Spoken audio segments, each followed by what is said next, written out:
मैं आज पूरे भारतवर्ष के लोगों से ये कहना चाहता हूँ कि फ्रांस के राष्ट्रपति ने जिस तरह से पैगंबर इस्लाम के ख़िलाफ़ जिस तरह की हरकत किया है, उसके ऊपर आज अगर दुनिया में उनके ख़िलाफ़ ज़बरदस्त तरीके से प्रोटेस्ट हो रहा है, तो आज हमारे प्रधानमंत्री जी उनका सपोर्ट कर रहे हैं। अरे प्रधानमंत्री जी, आप ज़मीन हैं और हमारे जो धार्मिक लीडरान हैं, चाहे वो हुजूर सल्लल्लाहु अलैहि वसल्लम हो या हमारे हिंदू धर्म के कृष्ण भगवान हो, राम हो, कोई देवी देवता हो, उनके खिलाफ यदि कोई अपमानित शब्द कहता है तो हमारे देश में भी कानून है कि उनको सज़ा हो। आपके खिलाफ अगर कोई सोशल मीडिया पर, यूकी के खिलाफ अगर कोई सोशल मीडिया पर कोई अपमानित शब्द लगता है, आप उसको गिरफ्तार करवाते हैं। लेकिन आप जो है आज फ्रांस का सपोर्ट कर रहे हैं।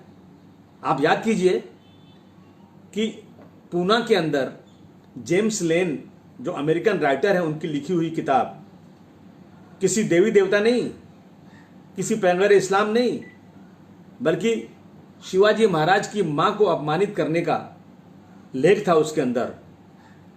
तो उस लाइब्रेरी को जलाया गया, बहुत उधमबाजी हुई, गाड़ियां जलाई गई और महाराष्ट्र सरकार ने जेम्स लेन पर केस दर्ज किया, एफआईआर किया और आज भी जेम्स लेन वांटेड है। अगर मिलेगा तो उनको सजा होगी, उन पर मुकदमा चलेगा। आपको याद होना चाहिए डॉक्टर भीमराव अंबेडकर की तस्वीर के ऊपर चप्पलों का हार और मुंह पे काली पोती गई थी, तो घाट कोपर में हमारे भाइयों ने जबरदस्त एहतजाज किया था, तो पुलिस ने गोली चलाया था, 7 लोग मारे गए थे, बहुत सारी गाड़ियां जलाई गई थी, बहुत बड़ी उधमबाजी हुई थी। और आज अगर इस्लाम के खिलाफ, पैगंबर इस्लाम के खिलाफ फ्रांस के में अपमानित किया जा रहा है, तो अगर उसके खिलाफ दुनिया भर में एजिटेशन हो रहा है, तो आप फ्रांस का साथ दे रहे हो? शर्म आना चाहिए आप लोगों को। मैं मांग करता हूं कि दुनिया में कानून बनना चाहिए कि किसी भी सम्मानित व्यक्ति, चाहे वो सम्मानित नेता हो या सम्मानित हमारे कोई धार्मिक लीडर हो, उनके खिलाफ स्पीच एंड एक्सप्रेशन का, डेमोक्रेसी का एक बहाना लेकर के कुछ भी अपशब्द बोल दिया जाए, तो ऐसे लोगों को सजा होना चाहिए।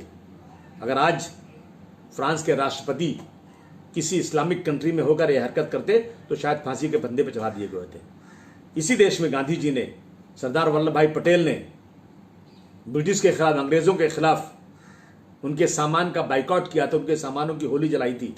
और आज अगर हम फ्रांस के खिलाफ ये आवाज़ उठा रहे हैं कि इनके सामानों का बाइकआउट किया जाए, तो हमारे मुल्क का प्रधानमंत्री उनका साथ दे रहा है। ये सिर्फ और सिर्फ मुसलमानों को जलील करने की कोशिश कर रहे हैं।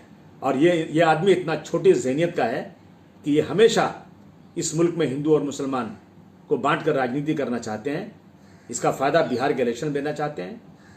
याद रखिए मोदी जी, हज़ारों साल की हमारी गंगा जमुनी तहजीब है। हम हिंदू और मुसलमान आपस में मिलकर भाई भाई की तरह रहते हैं। अगर हमारे किसी भी हिंदू या मुस्लिम धार्मिक लीडरों के खिलाफ दुनिया में कहीं भी कुछ होगा तो हम इसी तरह से एहतजाज करेंगे। अगर आपको उसके खिलाफ जो भी करना हो कर लो।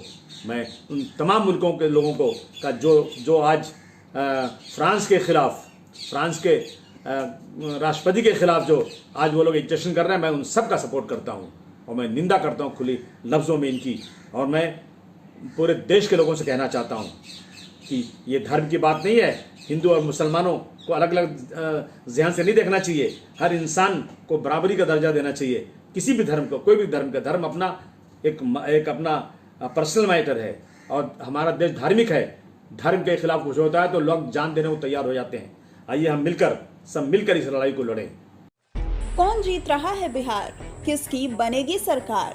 15 साल लालू प्रसाद, 15 साल नीतीश कुमार। किससे आई बिहार में बहार? कौन है सीएम की कुर्सी का हकदार? कितनी सीटों पर जीत रही है ओवैसी की पार्टी? छोटे छोटे दलों से क्या फर्क पड़ रहा है वोट पर? दिखाएंगे हर खबर, हर समाचार, पेश करेंगे हर सीट का सर्वे, बताएंगे पब्लिक का मूड, दिग्गजों की सीट पर रखेंगे बारीक नजर। हमसे जुड़िए, हमें देखिए, हमें सुनिए।